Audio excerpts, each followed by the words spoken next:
If the Relationship Alive podcast has been helpful for you or someone you know, and you want to ensure that the podcast continues, you can help that happen for as little as the price of a monthly cup of coffee or a decent sandwich, or if it works for you, a lovely dinner. You can also make a one-time donation if that's better for you. For more information and to choose the tier that feels right, please visit neilsatin.com/support, or you can text the word support to the number 33444 and follow the instructions. Thank you so much for your help in making this podcast happen and being part of making the world's relationships more conscious and thriving as a whole. Oh, and one last thing. If you haven't downloaded it yet, make sure that you grab my free guide to the top 3 relationship communication secrets. These 3 things are easy to do, and they can completely transform the way that you communicate in relationship. So whether you're talking about something really easy to talk about or something really, really challenging, the way that you communicate it will bring you closer together with your partner so you can experience deeper intimacy, deeper connection, even if you're talking about something challenging. So again, that guide is free. And to get it, all you have to do is visit neilsatin.com/relate, or you can text the word relate to the number 33444 and follow the instructions to download the guide. So if you want to support the podcast, you can text support to 33444. And if you want to get the free guide, you can text relate to 33444. All right, easy enough. And now on with the show. Hello and welcome to another episode of Relationship Alive. This is your host, Neil Satin. How do you get over the things that are holding you back? And, I'm not talking about things like, your finances or, the fact that you've got to take your dog out every morning. I'm talking about the things that are deep inside you and that steer the direction of the choices that you make, or the way that you interact with the world, or the way that you interact with your partner. How do you get at those things and create a shift so that you can enjoy different results? Particularly if the things that are holding you back are causing you to repeat the same old patterns that keep you in disconnection instead of connection, or that have you reaching a certain point in your journey and never being quite sure how to get past that point. So you just find yourself stuck or confused. Well, that is what we're going to talk about on today's show. Our guest returning to be with us again is Katherine Woodward Thomas. She is the author of Conscious Uncoupling, also the author of Calling in the One. Conscious Uncoupling was a New York Times bestseller and has totally transformed the way that we as a society talk about breaking up and understand what's possible. But today, Katherine is coming on the show to talk about the secret ingredients of her work. What makes her work so unique? And how do we affect this kind of transformation so that whatever we're bringing to life, to our relationships, to ourselves is shifted for the better so that we make better choices and experience deeper and deeper levels of connection and intimacy with the people that we care about the most. As always, we will have a detailed show guide for you.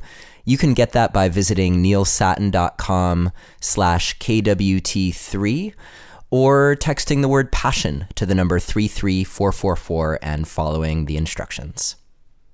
So, Katherine, thank you so much for being here with us today on Relationship Alive. Oh, it's one of my favorite places to be. I just love your show, Neil. I'm super happy to be with you guys today. Thank you so much. Yeah.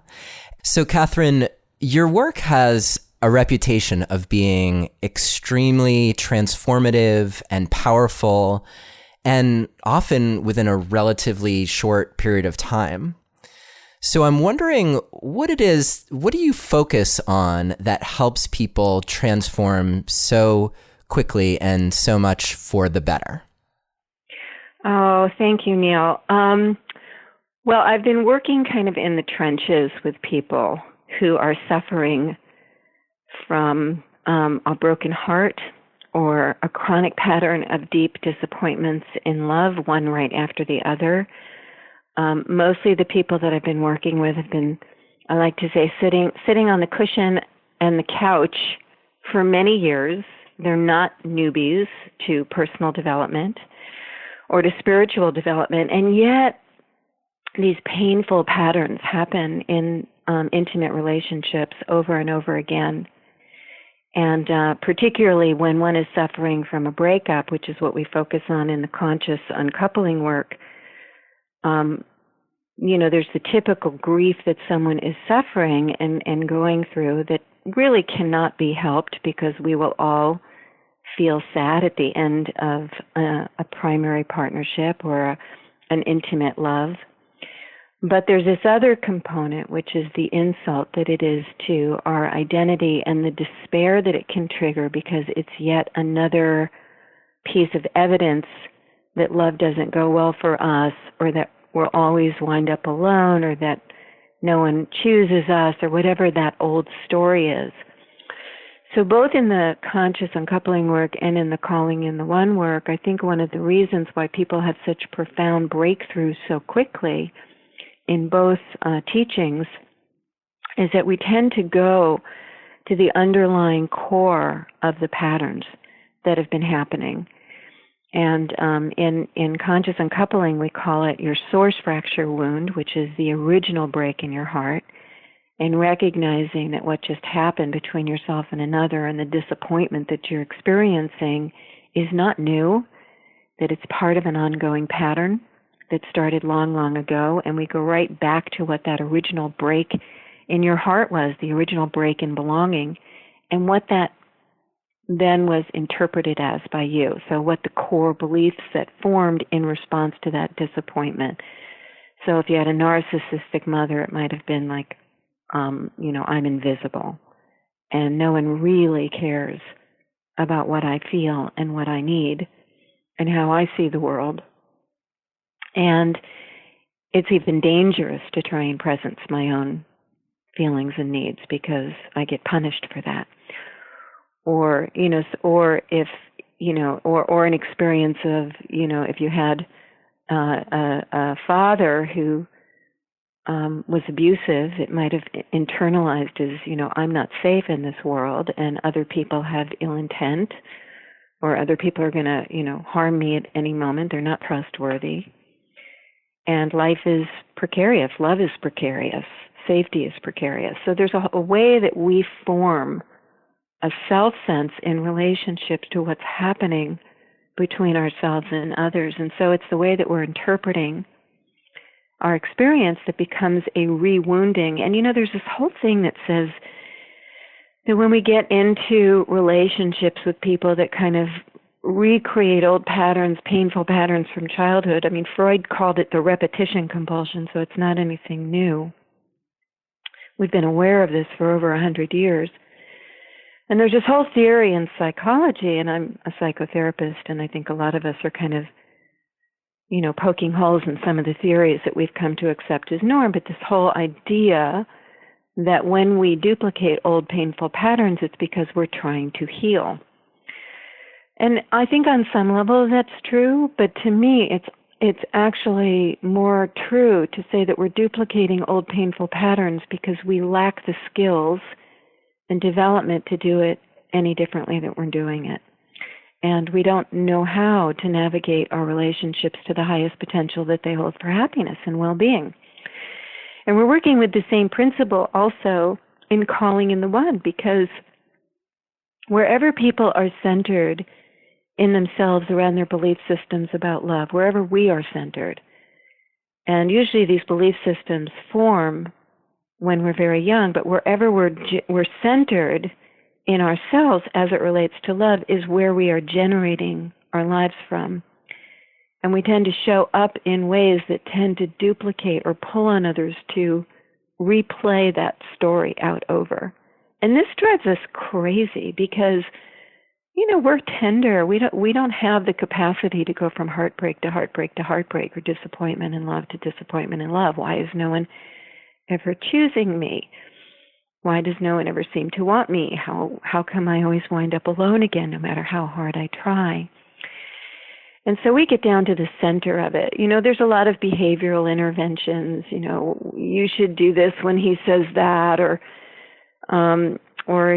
certain, communication skills that we're learning. And I love all of those skills. But if you're putting good communication skills on top of a core belief of no one ever loves me, that core belief and the energy that it's radiating from your body is communicating to people, and the covert things that you're going to do to kind of prove that belief system is true, which is what we do, in spite of our desire to do it otherwise, that's going to trump whatever, words you're reading off a page to somebody.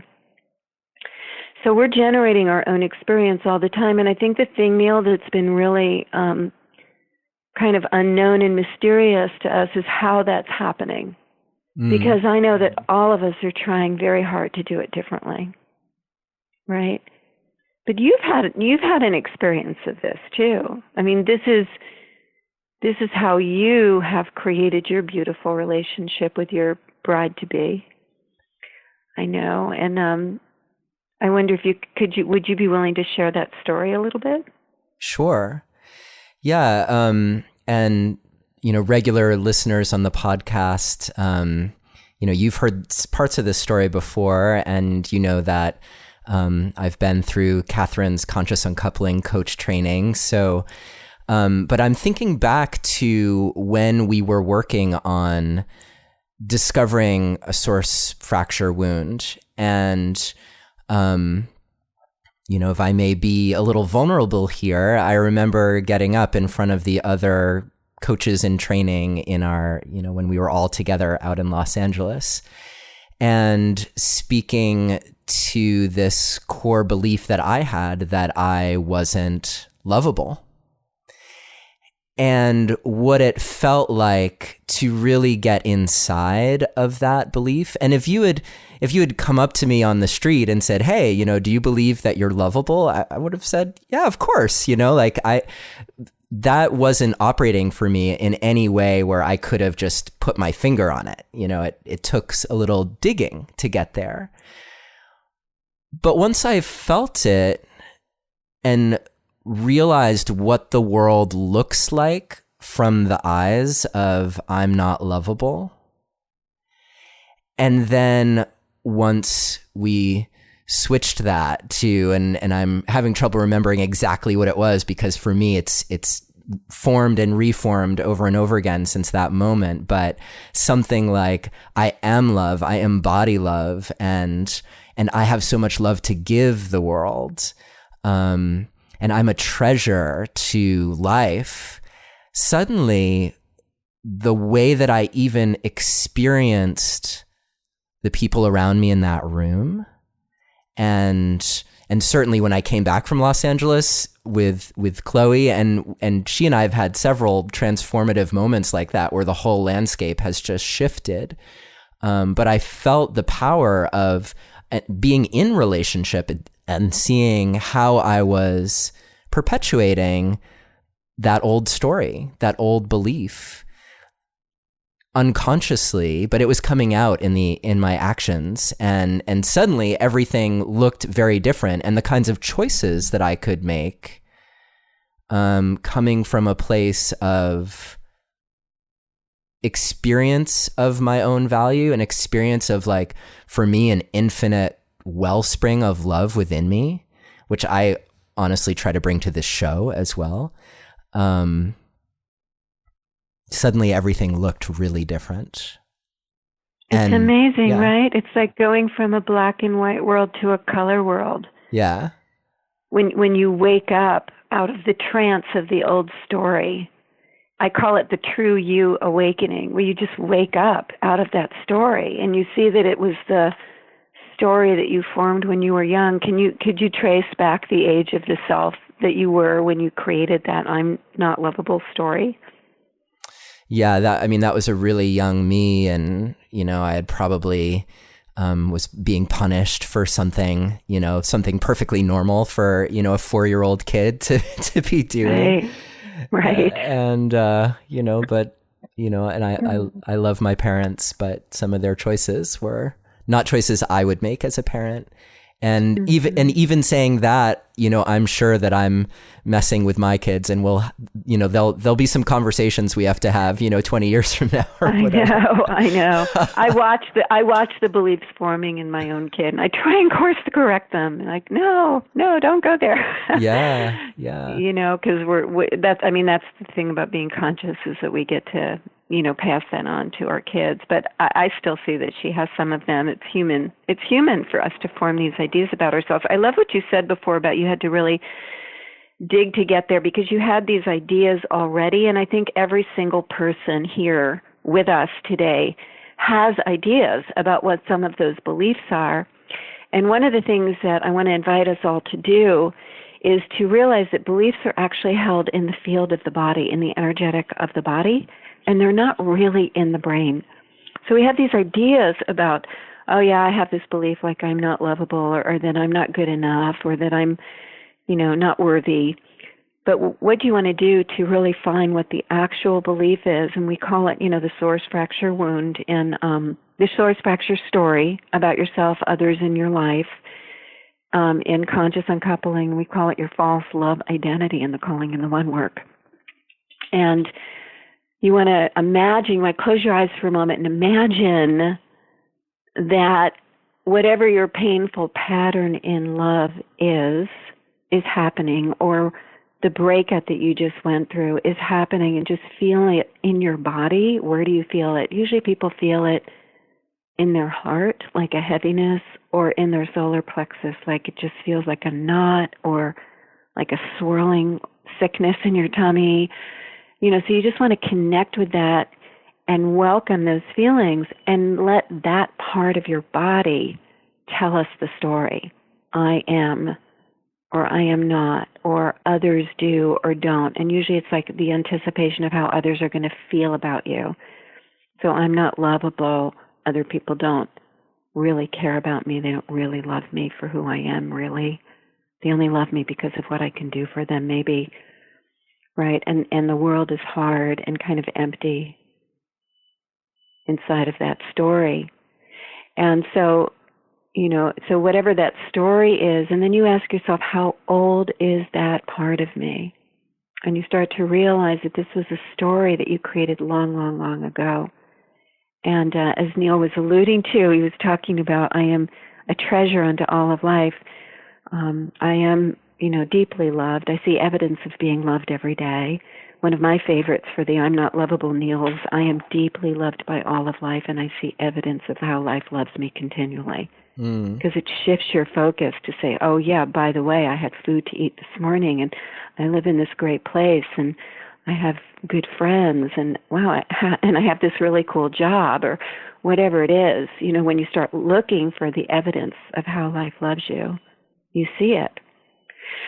So it shifts your perspective, and it will wake us up out of the trance, and then we get to mentor that 5-year-old self. Like, wow, that, the fact that your mother didn't, attend to you wasn't because, or the fact that your mom punished you wasn't because you weren't lovable. It was actually what she thought love to look like, truthfully, right? If you really look at it from your adult self. Mm-hmm. So you can course correct the consciousness. But you alluded to something that was really incredible that I just want to point out to everybody, which was this willingness to start to see yourself as the source of all of the evidence that you've gathered over the years for that false love identity, that source fracture story. And that's a really, when you I think you called it secret sauce or secret ingredient, that is the secret ingredient to our work, is helping us all to see very, very specifically how we are covertly, outside of conscious awareness, pulling on others to validate the old sad story. So, and that's covert and that's subtle. So it's things like for an I'm alone story, it's like ending relationships prematurely when you get angry with someone instead of leaning in to work out the conflict, or isolating, or being really super self-sufficient and not, being the giver in relationships and not letting people see your own vulnerability.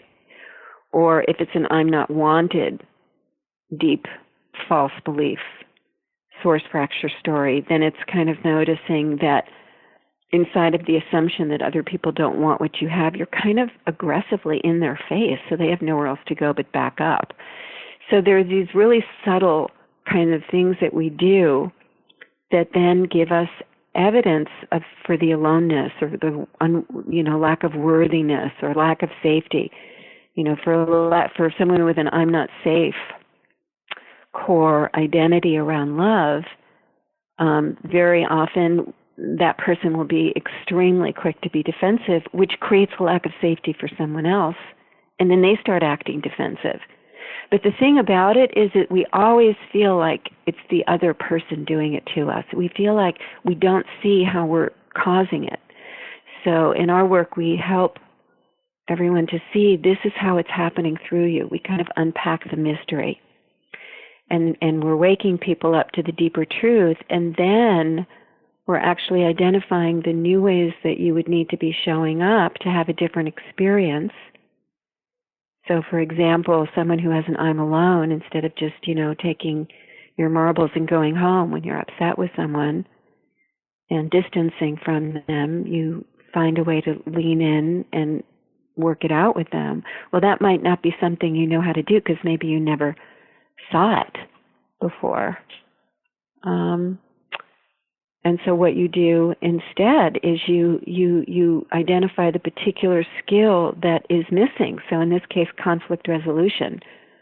And you begin to see, wow, I could actually generate like a different way this pattern goes. I could graduate from this pattern.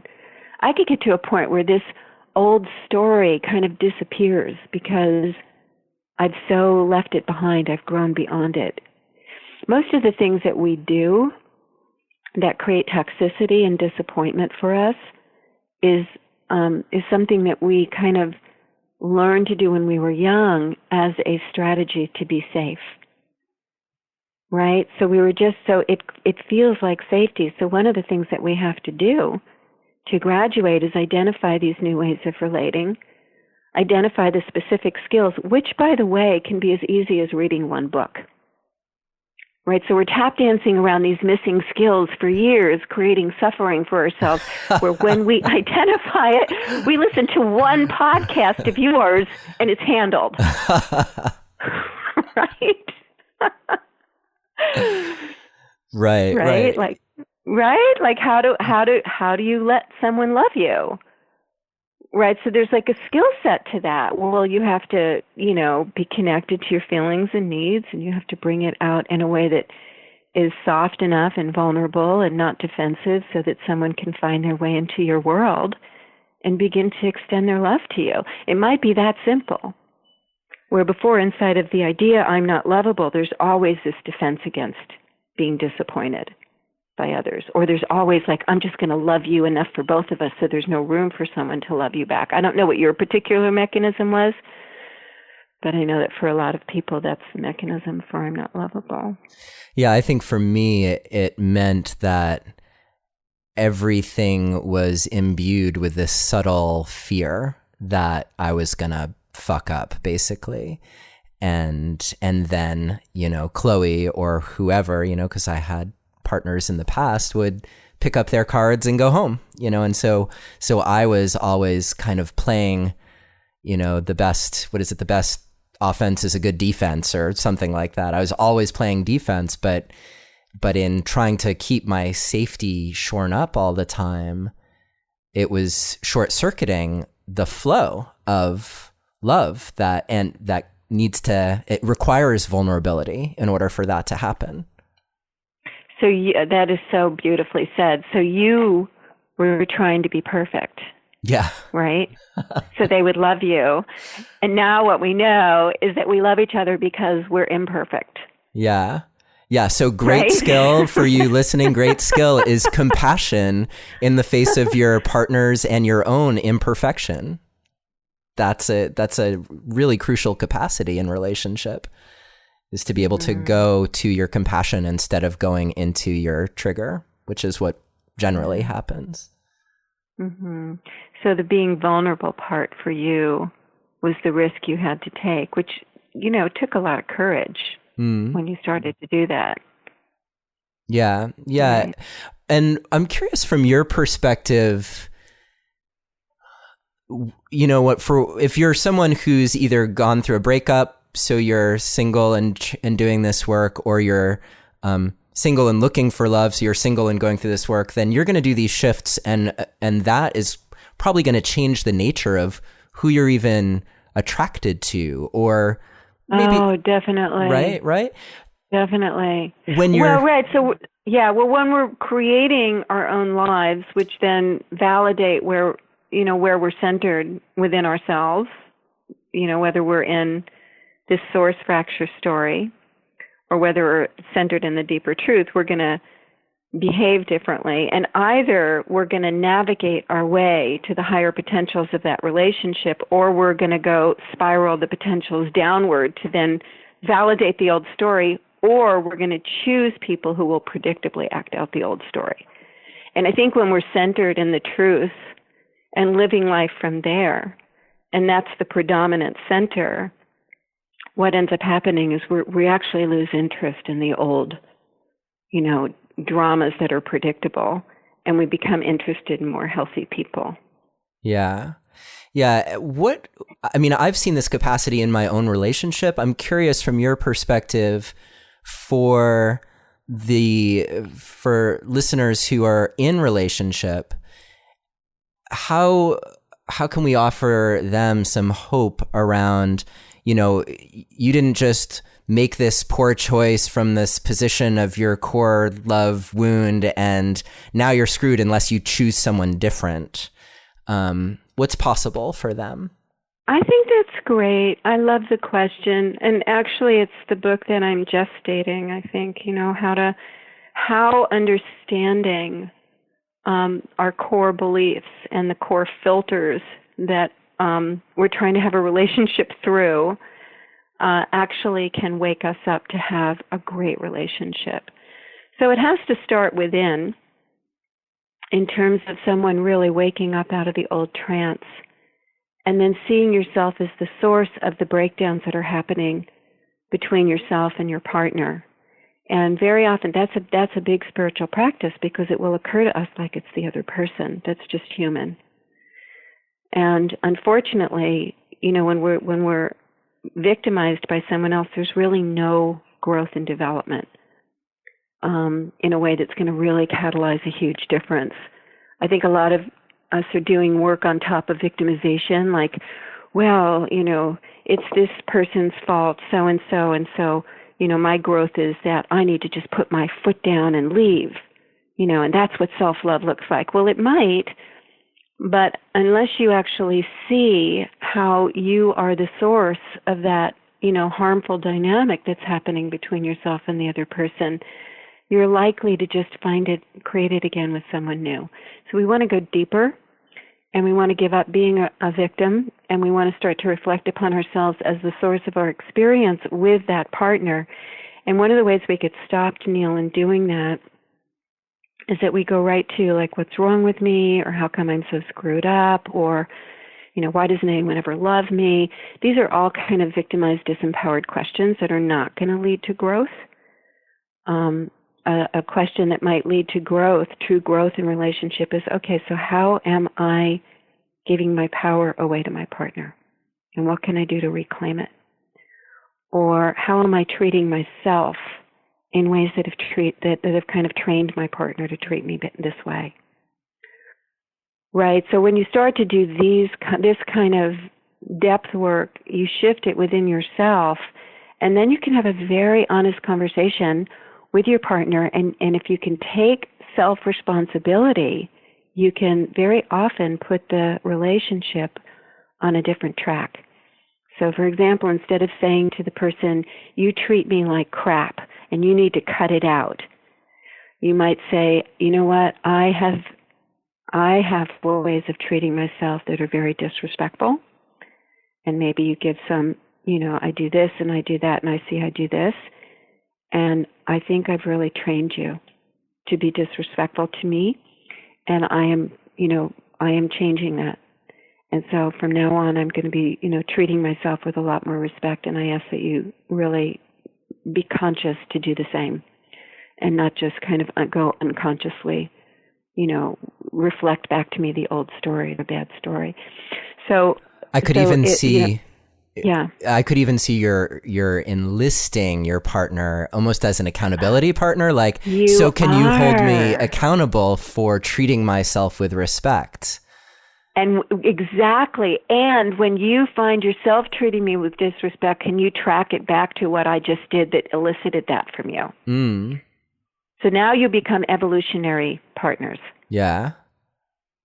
Right. Now you're both growing, and you're both outside of that story, and you're growing together to wake up to a deeper truth and to create your life from that truth, which is going to be, I'm worthy of respect. I'm worthy of love.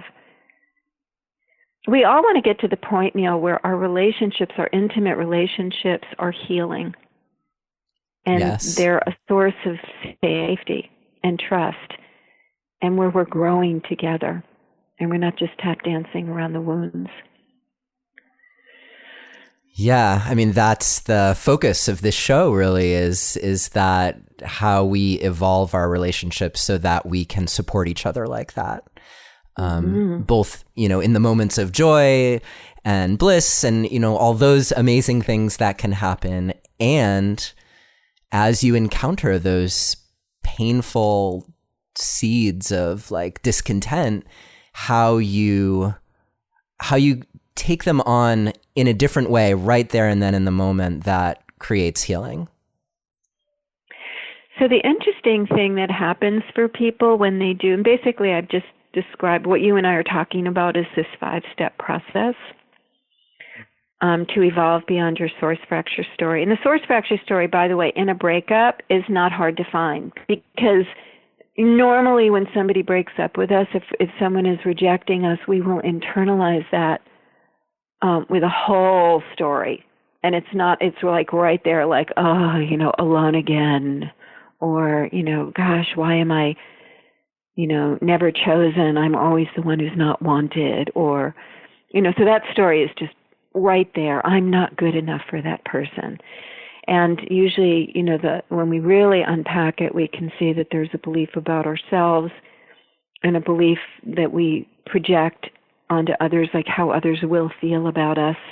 So I'm not enough. Other people, men like other women more than they like me. They don't think I'm enough for them.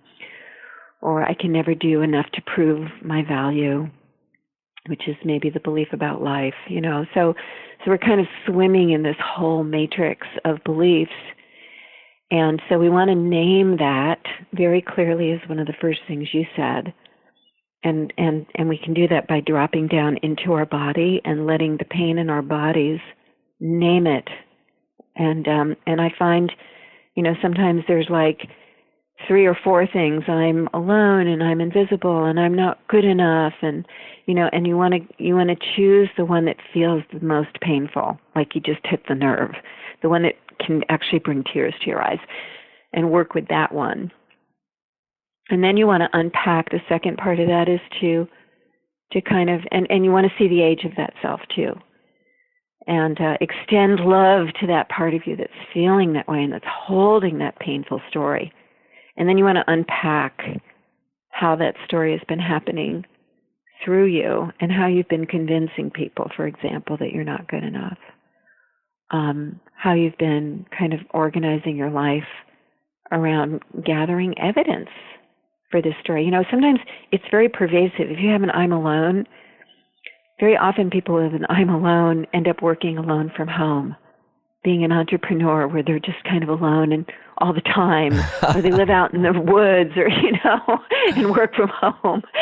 So it's kind of, or, one of the things that I discovered when I was just discovering this is I really, first false center I realized I had was an I'm not valuable. And when I looked around this was like 20 years ago, I looked around my life and I drove this old beat up car and all my clothes were from the thrift shop and I had no savings. So and I undercharged for my services. So I had it everywhere. It was like everywhere. So of course it's getting mirrored back to me in intimate relationships because I was like swimming in the sea of not being valuable. Mm. Right? So you want to start to unpack how you're generating this story, but the big key to evolving is to wake up out of that story. What's really true? And a lot of times we're doing affirmations like life is good, or, I am money, or, money loves me, or, all those, money abundance things. And I love affirmations, but this is different than an affirmation. We work with what we call power statements because they're powerful and they wake us up out of the trance. So what is true as it relates to the idea that I'm not lovable? Right? And you were kind of sharing some of your power statements with us. Yeah. Yeah. And I'm curious for someone who feels like, well, this is just me. Like, I don't really believe this. Like, I don't, like, on an intellectual level, like, sure, I'm not alone. I'm connected to all of life, but it feels so Pollyanna. Like how do you help someone make that really authentic and powerful for themselves? Yeah, that's really great because a lot of times those of us who are on a kind of consciousness path or spiritual path, we know kind of from the heart up the truth, but we don't really know it from the heart down, right? So there's a split. And that's what people call spiritual bypass, right? The heart up is like fully on board. But in a way, we're leaving that other part of ourselves alone inside that other story. So we do this practice about building a relationship between what we call like this younger self that's living in the body, this tender self that has this conversation of being all alone or of not being wanted or not being loved or lovable. And what we do is we connect this resourceful, developed, wise, adult, soulful self with that younger self that's being held in the belly. And you can even put your hand on this part of your body, wherever that part of you is, and just say, sweetheart, you're not alone. I'm here with you. I love you. I want you. I'm listening to you. So you build relationship between these two parts of ourselves so that our spiritual development is not like moving really quickly beyond these tender, hurting parts of us and leaving them behind. We have to build a relationship with that part of the self. And I think it starts there when we wake up into the deeper truth, is this dialogue where you're correcting the consciousness. You're saying, sweetheart, you're not enough. You're more than enough for me. You need do nothing to prove your value. You are a treasure to me just as you are to all of life. You are a treasure in this universe. So you just kind of course correct the consciousness. And if you stay in a dialogue with that part of yourself, immediately there's going to be a sense of relief. How are you feeling now, Angel? Right? This is you talking to you. How are you feeling right now, sweetheart? I feel better. I feel happier. That part of ourselves is just kind of waiting for us to liberate them from the story. And so, to stay in relationship with ourselves and these parts of us that are not quite on board with our spiritually advanced ideas, scoop them into the conversation instead of just kind of leave them behind. I mean, they cause us so much pain that we do want to leave them behind, but that's never going to go well because, in the end, if you think about romantic love, you think about intimate relationship, that's first and second chakra. That's rootedness on this planet. That's sexuality. And so, being open in your third eye can help a little bit. But if you have, you're holding like in the bottom chakras, this deep I'm alone, sad story, that's what's going to get generated. Mm. So we have to, and that will try, and I've seen this countless times, people who are very psychologically sophisticated and spiritually advanced, still acting out old painful patterns. So we want to graduate from those patterns forever and leave them behind as a memory and things that taught us compassion and wisdom, and so that we actually have the power to create something different. And it all begins, Neil, with setting an intention to have happiness and health and love, and to notice, you were saying what's been keeping us stuck. And the biggest obstacle to love is this identity of someone who is unworthy of it in some way, or not destined to have it. And to work with that part of the self and to realize that that is a younger self. And when those wounding experiences happen to us, that part of the self lacked any kind of sophistication to process that and could only make it mean something that was not good about ourselves. We couldn't say, oh, gee, my mom's an alcoholic. I better, look up an AA meeting and see if we can get her some help. The only thing you could do with that was, I must not matter. My feelings and needs must not matter here. Or I'm not important, or I'm not loved, or some other conclusion. So we are grown, we are advanced, we are evolving, we are sophisticated, and we can know the deeper truth. And then we can look at the development that was missing in our childhoods and start to learn it ourselves so that we have the power to create a different experience. And that's where people really can make incredibly fast change. Because the moment you do that, Neil, this is what happens. You recognize that you are indeed lovable. And you recognize that one of the ways of showing up in relationship is, as you said before, the skill of being vulnerable. And how you can be vulnerable and let someone into your life is, maybe connecting with your own true feelings and your own true needs, and then communicating that to another person in a way that allows them to enter your world. That's actually a skill. And so you can learn that skill, and when you're out there, the first time you do that with somebody, what happens is that somebody does extend themselves into your world. They actually show up for you, and they do it. And that's startling.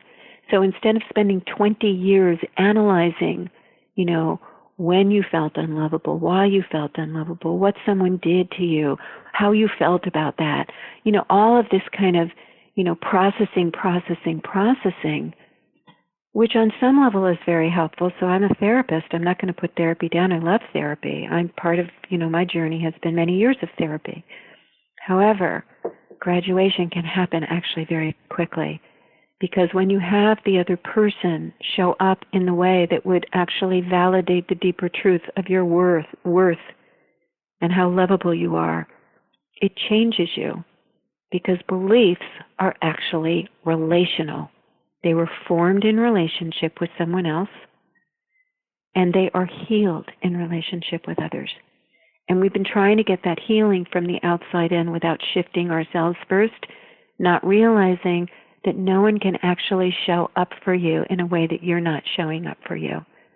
So when you start from the inside out, you anchor into the deeper truth. You have this awakening. You shift your world from the black and white to the color world. You show up differently.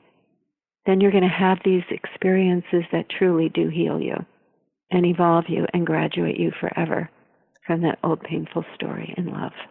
Yeah. I mean, I have a story I could share about that, but before I do, I do though, a question for you on when someone's in that place where, okay, I found my core fracture story and I unblended from that part of me that's feeling that way, and I'm borrowing a little language from Dick Schwartz and IFS there. And I love that unblended language. Yeah. And now I'm in my wise adult self, and I'm developing a relationship with that part of me. And that's, as I say that, I'm thinking about what you just said about beliefs being relational. So how important it is to develop that inner relationship as a way of evolving your beliefs. And you get to that place where you recognize the deeper truth, and you're out in the world and suddenly you hear yourself saying something that isn't reflective of your deeper truth. What do you offer someone as a way to course correct right there in the moment when they have that awareness of, oh my God, that's me repeating that pattern. Like I heard myself do it. It's funny. Well, the first thing I say is excuse yourself to go to the bathroom for a moment. So you can have a little conversation with yourself in peace. I mean, once you get good at it, you can do it in the moment. If you're really with someone who knows you well, you can say, whoop, hang on a second. That was me in the old pattern, speaking out of the assumption that I'm not worthy. So let me course correct for a moment and try that again. You can be very transparent about it. But I think it is about what we call shifting centers. And one of the things that I teach people is how to shift centers. And we do get triggered all the time. We don't just kind of in a moment or in a weekend workshop have an awakening experience and then live from there. I look forward to the day where we collectively evolve to that point, where we have that experience and now that's just the new norm. What happens is that, if somebody treats us a certain way, they have, other people have their own false beliefs, right? So they're behaving in defensive ways, or they're, mishearing you because they're interpreting from their old story too. So how to not get triggered. But we get triggered, or, we just wake up on the wrong side of the bed that day. We had a weird dream. So we do get, we wake up into that false story, or we get triggered into it.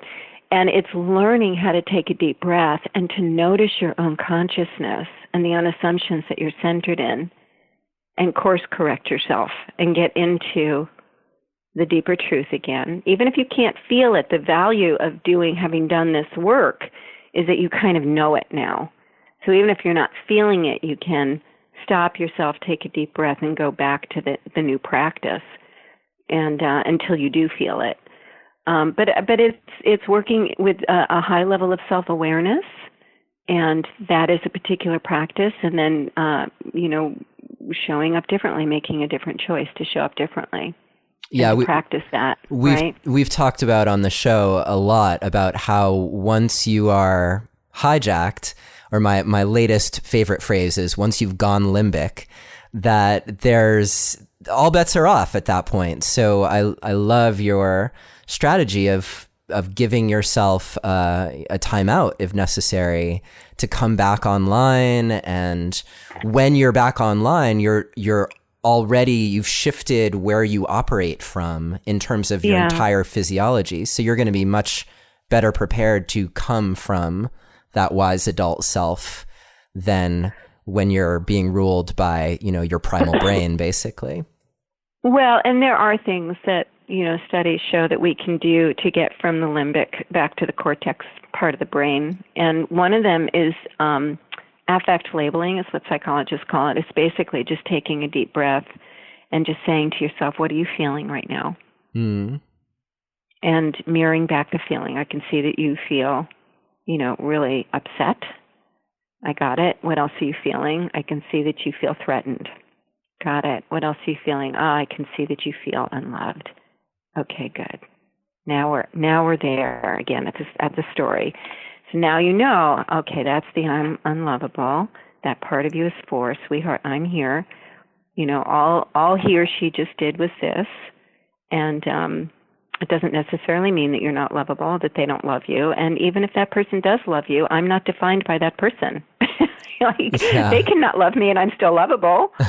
Right? So you can actually correct yourself. And when you learn how to do this, you get better and better and better at it. But when we find ourselves in that limbic part of the brain, that is one little trick that we can do, is just, mirroring back, naming the specific feelings that we're having and mirroring them back, and just kind of, it will begin to de-escalate the intensity. Yeah, I love that. And I appreciate that addition to our toolkit here on the show. And I hear that too in how you explained the dialogue, that relationship that you are developing with that younger part of yourself, that there's the affect labeling right there in asking how you're feeling and how can I show up for you, or I see that you're feeling such and such. We didn't go too deep into that because that's more reflective, I think, of step one of the conscious uncoupling process. And we've been really focused on source fracture. Right. But I hear how that echoes through the whole thing, that it helps keep you regulated so that you can even have that conversation. Mm-hmm. Definitely. So I know we only have... You were going to tell a story, though. What was your story? Well, we only have a few minutes left, but I'll tell it quickly. So this happened just the other night, and I like to mention that because we can feel like there's some perfection that we attain, and I think even the most masterful of us, not that I presume to be one of those people, there's still like a constant awareness of like, oh, like, look there, I just went limbic, and now what do I do? How do I do that differently? And the other night, I'd worked a long, hard day, and Chloe had like a bump on the head that had kind of reignited an old concussion that she had had. So she was kind of incapacitated. And so she's on the couch and telling me she's hungry, and I just finished a long day. And I just kind of called out like, I'm going to go take a shower. Like, I'll see you in 20 minutes. So I went and took a shower. Actually, I probably said I'm going to take a really quick shower, which ended up being 20 minutes. So anyway, she comes in to the bathroom and looks at me and says, "You suck." And I swear I'm not going to throw Chloe under the bus right here, but these were her words to me, like, "You really suck right now." And in my old world, there might have been a part of me that really believed that. And so I would have gotten really defensive. What are you talking about? I don't suck. And I would have gone to my own triggered place because she was angry, and her fight, in terms of fight flight, her fight had come up. And in truth, when I looked back on it, I saw that my flight was why I was even in the shower in the first place, instead of hanging out with Chloe and making dinner for her right then and there. That's like an additional part of the story. But she said, "You suck." And so I looked at her and I said, I don't suck. And I think you're really angry at me right now. And I can see how actually I messed up. So rather than going limbic and it becoming, and I could have so easily gone there to like, right. Why did you say that? Like, you should never say that to me. And, and made it be about that. Instead, I was able to like short circuit the pattern and just be like, like you're mad at me, and actually rightfully so. And it's not cool for you to tell me that I suck. Like, so let's just agree that is not going to happen. That was part of the conversation we had later. And believe me, there are times when I myself am angry and say things that I later regret and need to take back. But we actually went very quickly from me sucking to, I actually did make a choice in a way that was really hard for her. And of course, I triggered her own story about probably being abandoned or her needs not being important. And but rather than us being trapped in our story, suddenly we were able to be at the like, I went to take the shower and I really could have shown up better in that moment. And that's lovely. Or her saying, I really felt abandoned and I got really angry, and I wish I hadn't said you suck. I wish I could have just told you how much I really needed you in that moment. And that softened the entire moment. And, it could have been the kind of thing that 2 years ago would have ruined our entire night. And instead, there we were back in connection with each other.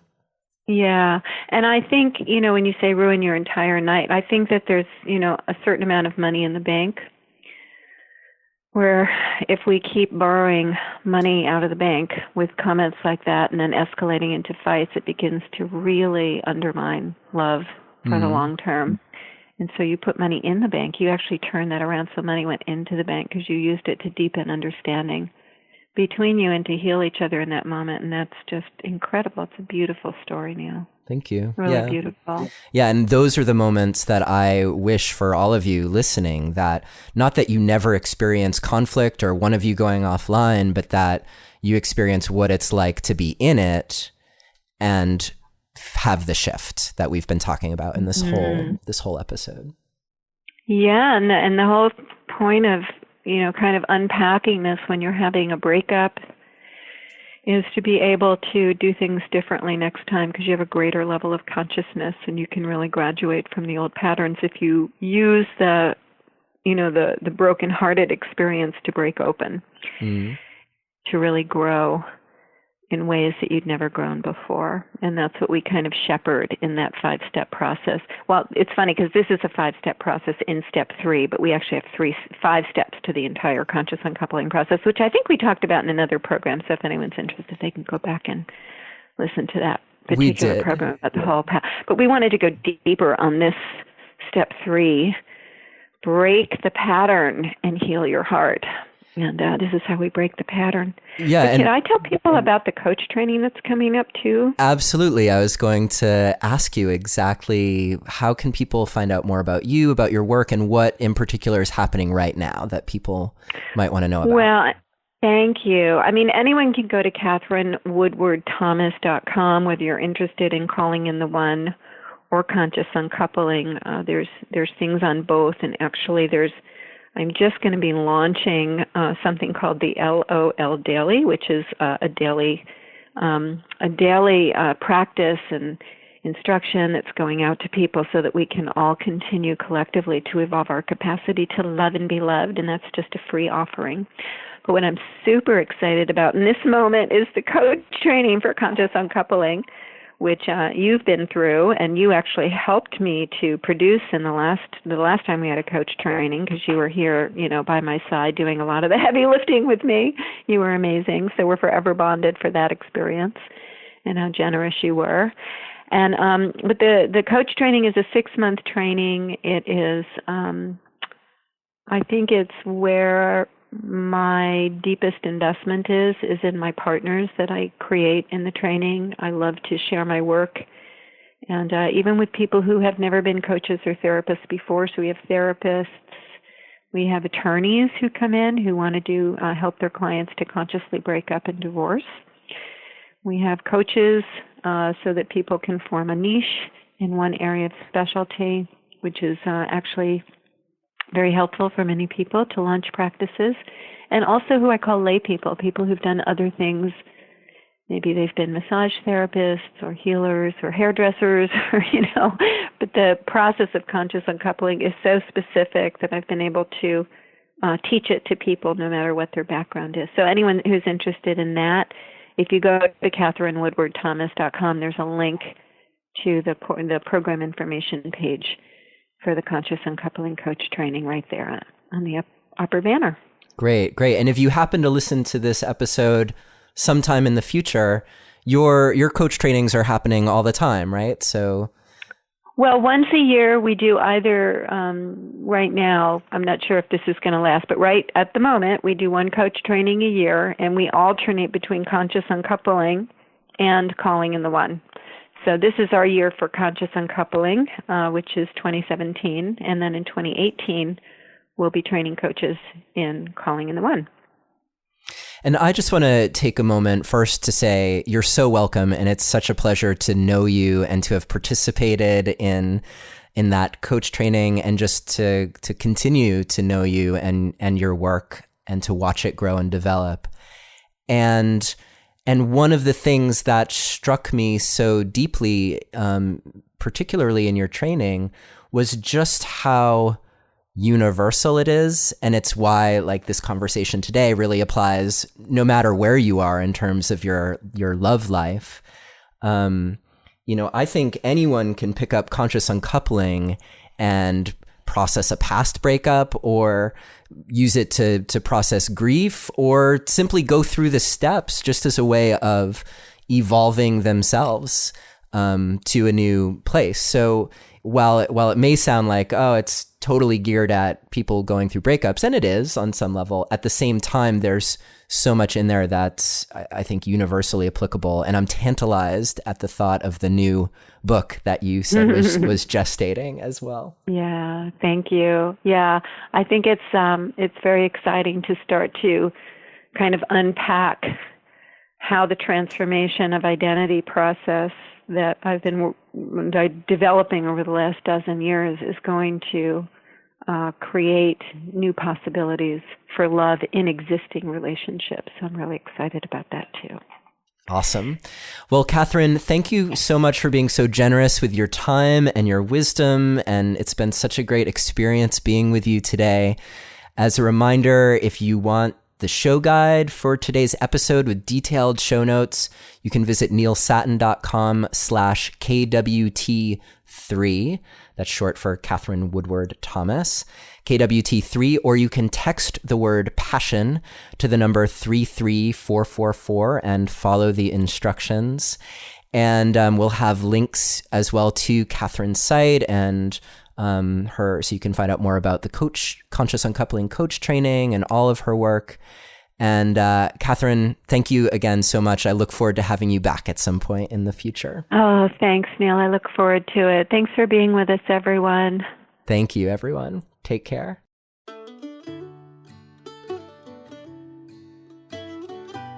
Thank you for listening to another episode of Relationship Alive.